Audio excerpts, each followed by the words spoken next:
Assalamualaikum warahmatullahi wabarakatuh. Bismillahirrahmanirrahim. Wabihi nasta'in ala umurid dunya waddin. Alhamdulillah. Wassalamun ala ibadihi alladzina istafa.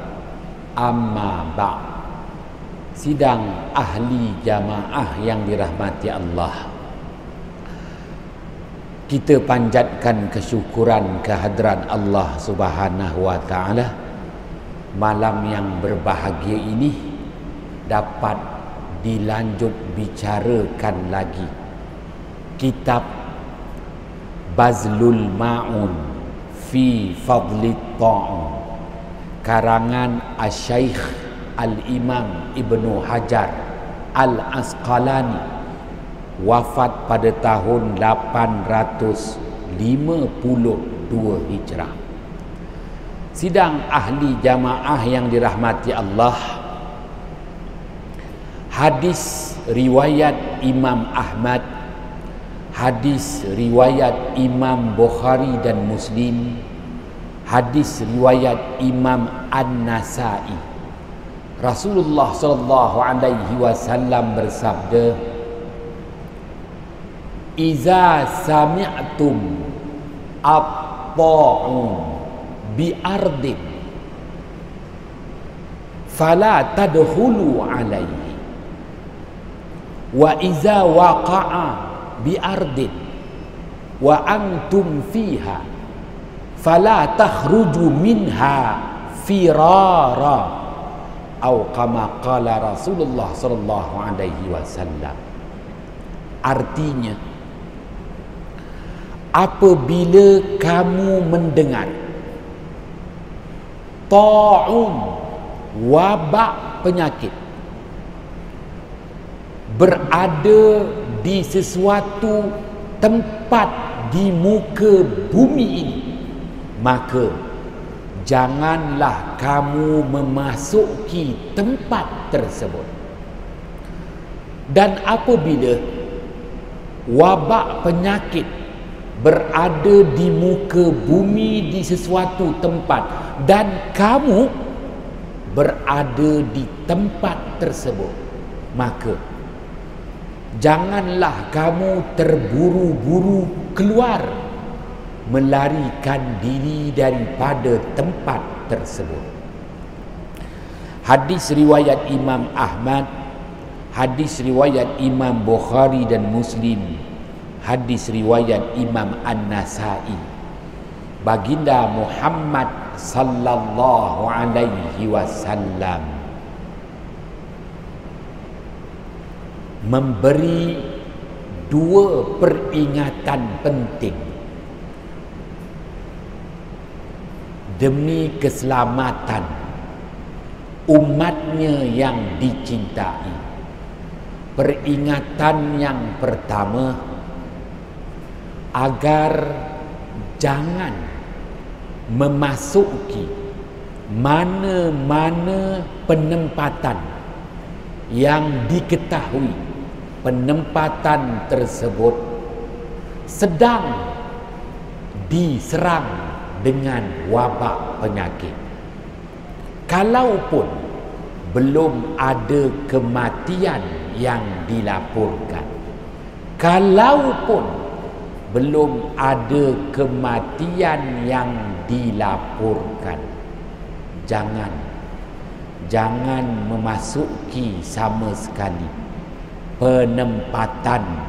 penempatan yang sedia diketahui, dimaklumi bahawa penempatan itu berisiko, kerana dikenal pasti penempatan itu sedang merebak, menular wabak penyakit. Peringatan kedua, apabila berada di penempatan yang telah diisytiharkan bahawa penempatan itu adanya wabak penyakit, maka Rasulullah melarang kita terburu-buru melarikan diri, meninggalkan penempatan yang kita diami itu, yang diisytiharkan sedang menular wabak penyakit. Dua peringatan penting baginda Muhammad sallallahu alaihi wasallam.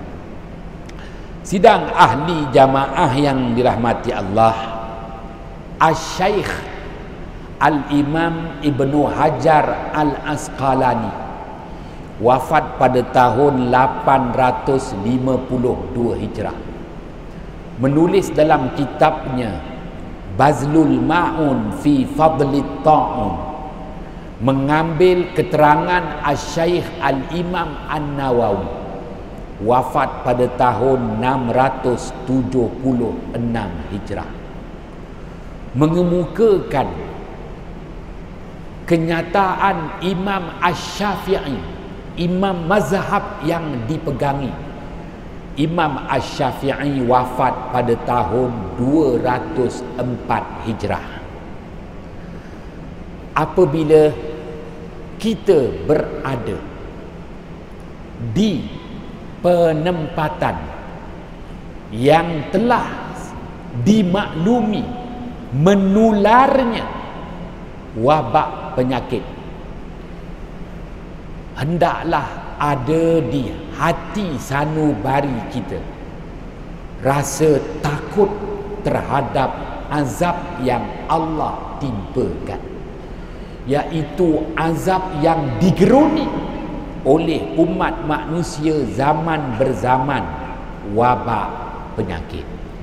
Sidang ahli jamaah yang dirahmati Allah, Imam Asy-Syafi'i wafat pada tahun 204 Hijrah, menyatakan bahawa apabila kita berada di penempatan, kita berada di daerah Johor Bahru, dan dalam daerah Johor Bahru ada beberapa bukit, dan sedia dimaklumi dalam daerah Johor Bahru adanya kes positif COVID-19.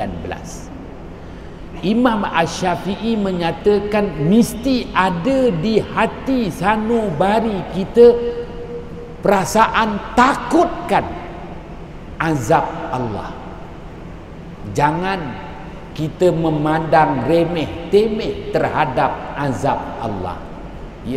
COVID-19 adalah azab Allah.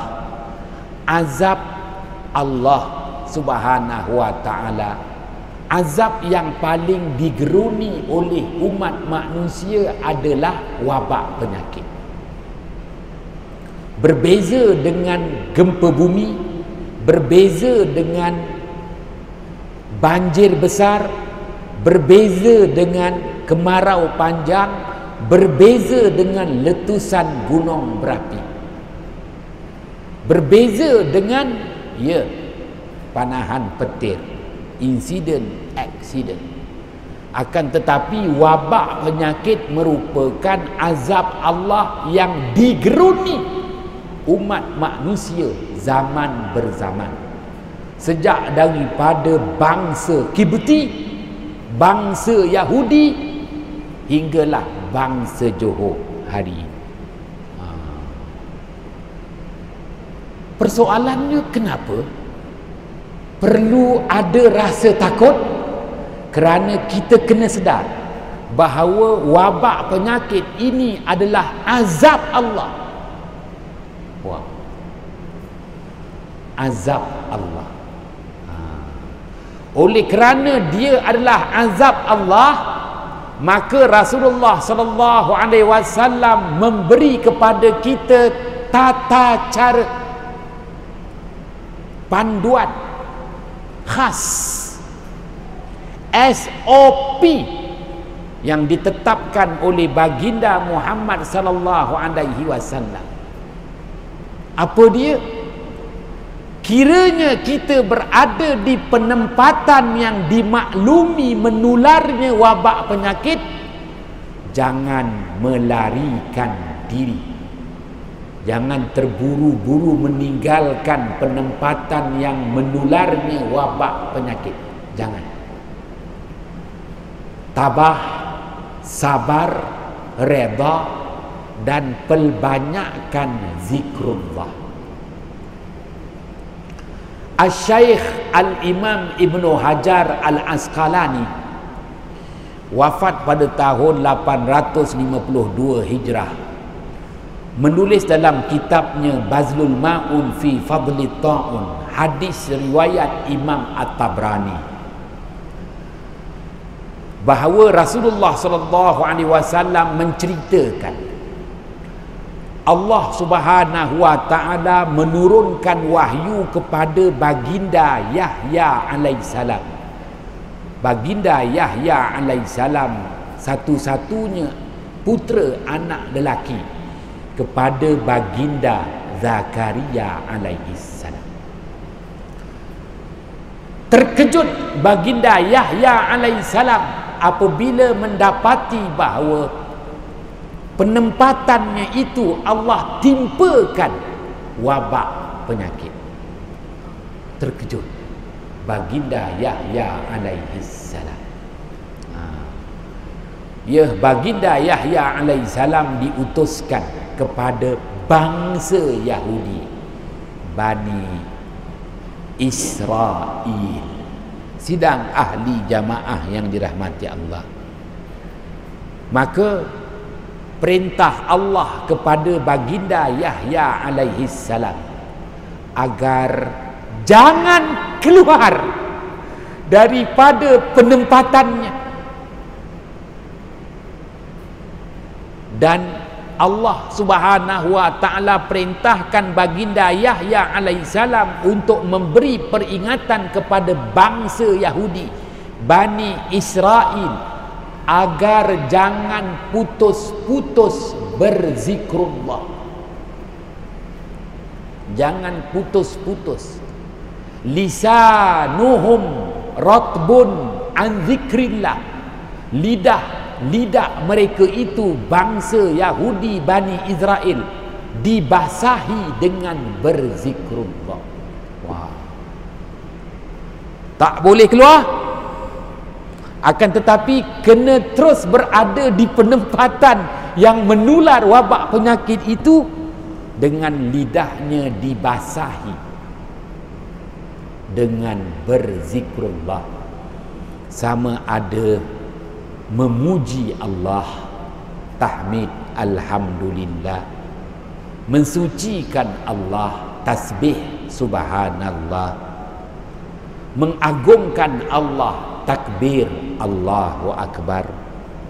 Begitu juga memohon ampun kepada Allah, istighfar astaghfirullahalazim. Begitu juga memohon agar segera diubahkan situasi keadaan dengan kalimah muhawwalah, la haula wala quwwata illa billahil aliyyil azim. Itu dia. Maka baginda Yahya alaihissalam memujuk. Kena pujuk. Tuan-tuan, kena pujuk. Orang sekarang kena pujuk. Kalau tak dipujuk nanti, yelah, dah bubar dah ni. Darurat pula nanti. Tak tahu nak buat macam mana, nak bentang perbelanjaan negara. Orang sekarang kena dipujuk, jangan dimarah. Pujuk, jangan dimarah, jangan diherdik. Pujuk dia, agar memperbanyakkan zikrullah. Cukuplah di zaman baginda Hizqil alaihissalam, Nabi Rasul yang tak disebut namanya dalam Al-Quran, umat kepada baginda Hizqil alaihissalam, iaitu bangsa Yahudi juga, Bani Israel, melarikan diri keluar daripada penempatan mereka apabila Allah timpakan wabak penyakit. Sidang ahli jamaah yang dirahmati Allah. Baik. Begitu juga tata cara baginda Muhammad sallallahu alaihi wasallam yang perlu kita ikuti, SOP yang Rasulullah tetapkan. Apabila kita mendengar berita yang sahih bahawa ada satu penempatan yang bersebelahan dengan penempatan kita diserang dengan wabak penyakit, jangan berani memasuki penempatan tersebut. Jangan. Itu larangan baginda Muhammad sallallahu alaihi wasallam. Maka larangan keluar tempat yang menular wabak penyakit, larangan memasuki tempat yang sedang menular wabak penyakit. Dan perlu ditanamkan di hati sanubari rasa takut terhadap azab Allah, kerana wabak penyakit merupakan azab Allah. Maka jalannya senantiasa berzikrullah. Sidang ahli jamaah yang dirahmati Allah.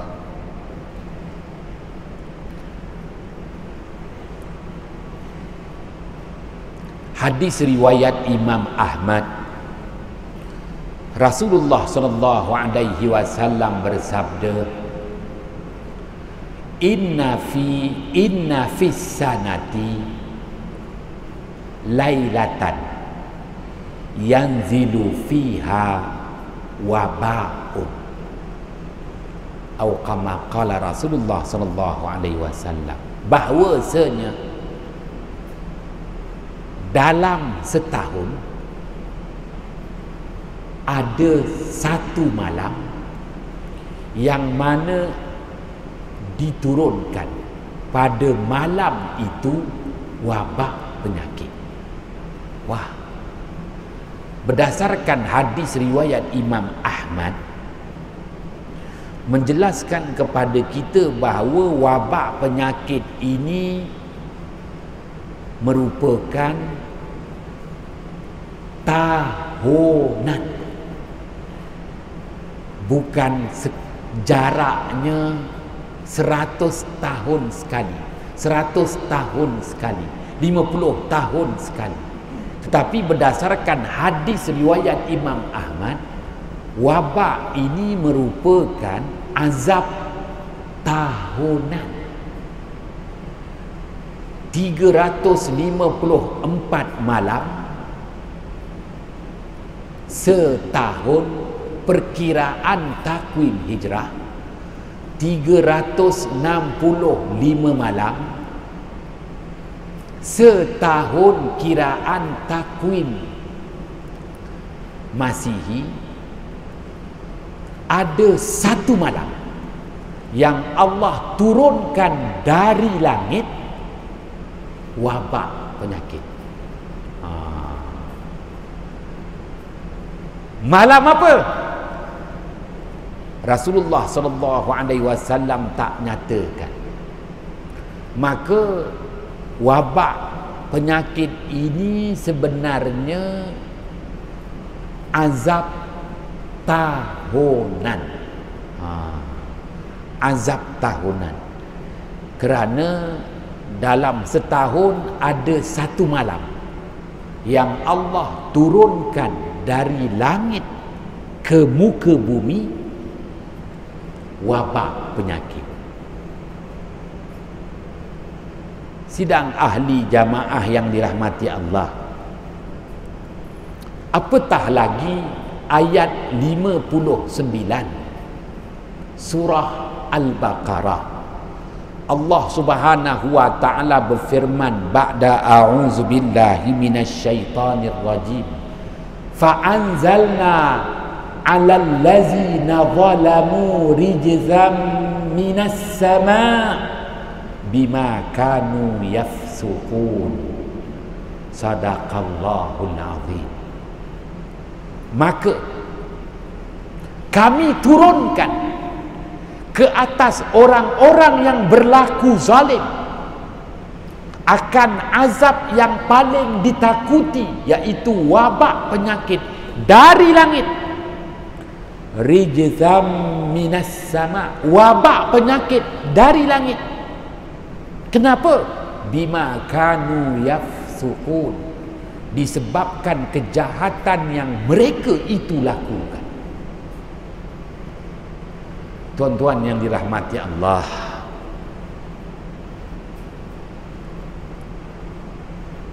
saya mendapat panggilan telefon tapi tak ada jawab. Akhirnya di WhatsApp,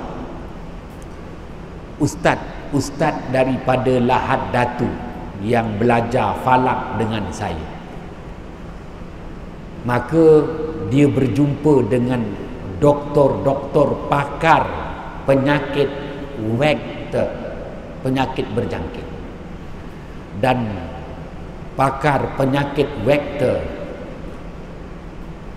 menghubungi aku tak kenal nombor siapa ni lah.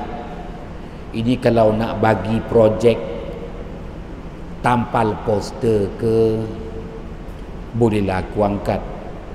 Cleaner pun tak dapat, tak nak angkat lah.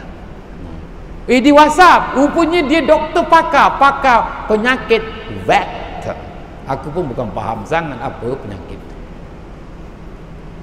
Dia tanya kepada saya, tanyangan dia dapat nombor daripada mana? Ustaz Fadil Lahad Datu, Ustaz Fadil Lahad Datu, anak murid saya belajar falak. Maka dia kata, kita dah buat SOP sebaik mungkin di Bandar Lahad Datu. Okey, Tuan Haji Asy'ari. Tapi apa yang berlaku, wabak tu dia melahirkan kluster baru di kawasan-kawasan pendalaman Lahad Datu. Yang orang Lahad Datu, kawasan pendalaman tu, nak pergi Bandar Lahad Datu tu 1 hari baru boleh sampai. Jadi dia tanya, kenapa begini? How can? Oh, how cannot? Gila, di WhatsApp cakap orang putih. Apa makna how can? Can do it? Can. Aku tak pandailah ambil SPM, bayar mata pelajaran bahasa Inggeris Tuan Haji Asy'ari, tak dituliskan dekat situ, dekat aku punya sijil SPM. Aku tanya dengan kerani, kenapa aku bayar tau, kenapa tak tulis? Dia kata, tak faham ke? Kenapa? Maknanya tak lulus. Oh, tak lulus. Rupanya yang lulus saja dicatatkan dekat SPM tu. Apalah, tak baik tau. Kita bayar tau. Tuan-tuan yang dirahmati Allah. Jadi saya jawab dengan dia ayat 59 surah Al-Baqarah, bahawa Allah Ta'ala turunkan wabak penyakit dari langit ke muka bumi. Maka kalau dari langit ke muka bumi, Medini kena, Puteri Haba kena. Yang penting yang ada di muka bumi, kawasan bandar kena, kawasan pendalaman kena. Tuan-tuan, doktor pakar tu tak puas hati tau. Dia kata, kita kan dah putuskan apa rangkaian-rangkaian. Aku cakap putus rangkaian tu cerita lain. Kerana wabak ni rijzam minas sama, Allah turunkan dari langit ke permukaan bumi. Jadi tuan-tuan, ya, sekarang Selangor dah merebak pergi Negeri Sembilan, dah sampai ke Melaka tau. Jadi Bandar Diraja Maharani, siapa DO? Datuk Hafiz. Oh, jaga-jaga, nanti aku nak WhatsApp dia.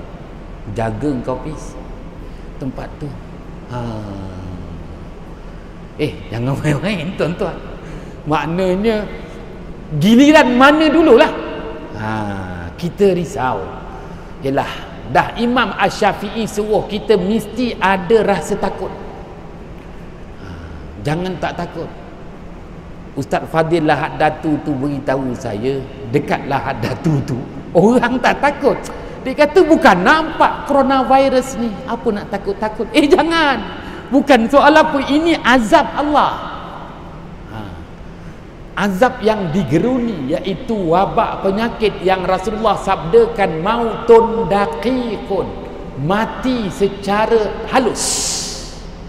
Tetapi itulah sakaratul maut yang paling memeritkan. Maka nasihat saya untuk diri saya dengan tuan-tuan, kalau dah lapar sangat malam, Haji Asy'ari nak makan dekat restoran yang ada bumbung. Kerana lazimnya wabak tu turun waktu malam. Lebih baik tak payahlah, duduk rumah ajalah. Kau panda food. Gitulah.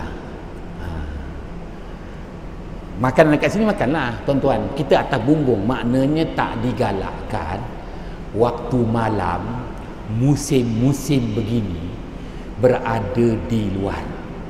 Kerana hadis dah menyebut. Memanglah Rasulullah menyatakan setahun ada satu malam, tapi tak tahu malam apa.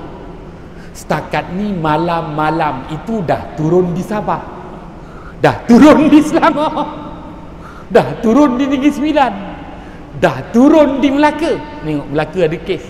Ya Allah, tuan-tuan yang dirahmati Allah, nak dijelaskan. Ya, oleh itu dalam kitab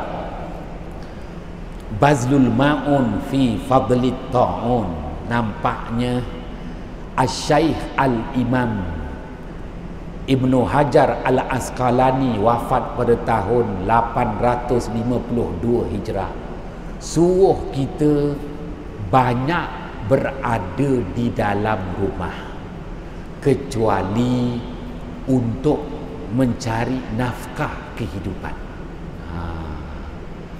Dan Imam Asy-Syafi'i membolehkan kita merentasi tempat yang ada wabak, kiranya ada keperluan mendesak.